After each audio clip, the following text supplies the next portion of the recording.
Bonjour à toutes et à tous et bienvenue dans les Veilles de Biome, une rubrique du podcast Biome. Dans ce nouvel épisode, nous parlons d'une toute nouvelle découverte scientifique très intéressante, celle d'une plante poussant sur 180 km². La Posidonie d'Australie, Posidonia australis, c'est son petit nom, est une plante marine vivant sur les côtes de l'Australie, notamment ici sur la côte ouest, dans la Shark Bay. Les Posidonies sont un genre de plantes marines, dont on trouve certaines espèces en Méditerranée. Ce sont des plantes à fleurs et non des algues.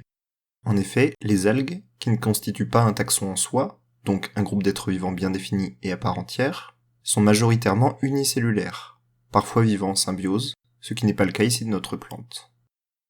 L'individu dont on parle aujourd'hui a été découvert très récemment, et s'avère être la plante, voire l'organisme vivant le plus grand du monde connu à ce jour, puisqu'il s'étend sur environ 180 km², soit l'équivalent de 18 000 hectares ou 25 210 terrains de football. Des chercheurs, en étudiant l'écosystème et notamment les végétaux de la baie, se sont rendus compte que les Posidonies de l'espèce Australis colonisant ce milieu ne formaient finalement pas des milliers de plantes, mais bien une seule plante. Comment s'en sont-ils rendus compte ? Eh bien en étudiant la génétique de la plante. En effet, ils ont observé que toutes les plantes avaient exactement le même patrimoine génétique, et la particularité d'être polyploïdes, c'est-à-dire d'avoir des chromosomes par plus que des paires. La plupart des êtres vivants de ce type sont alors peu fertiles, voire stériles, comme les huîtres triploïdes ou les bananes majoritairement consommées.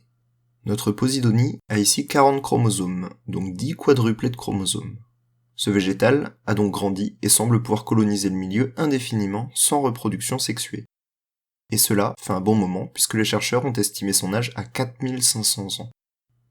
Et c'est peut-être ces caractéristiques génétiques extraordinaires qui la rendent si résistante à l'âge, si compétitrice vis-à-vis des autres, et qui lui ont permis de survivre à une très forte canicule en 2010-2011.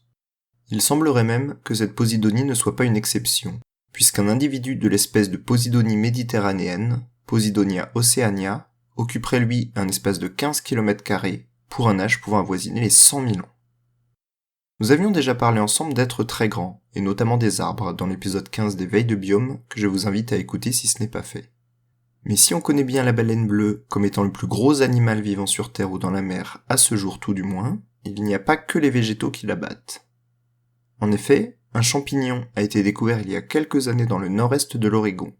C'est une armillère, Armillaria ostoyae, qui aurait un mycélium, donc des filaments souterrains, qui couvrirait 965 hectares, soit 1350 terrains de football, pour un poids de 7600 à 35 000 tonnes, et un âge entre 1900 et 8650 ans.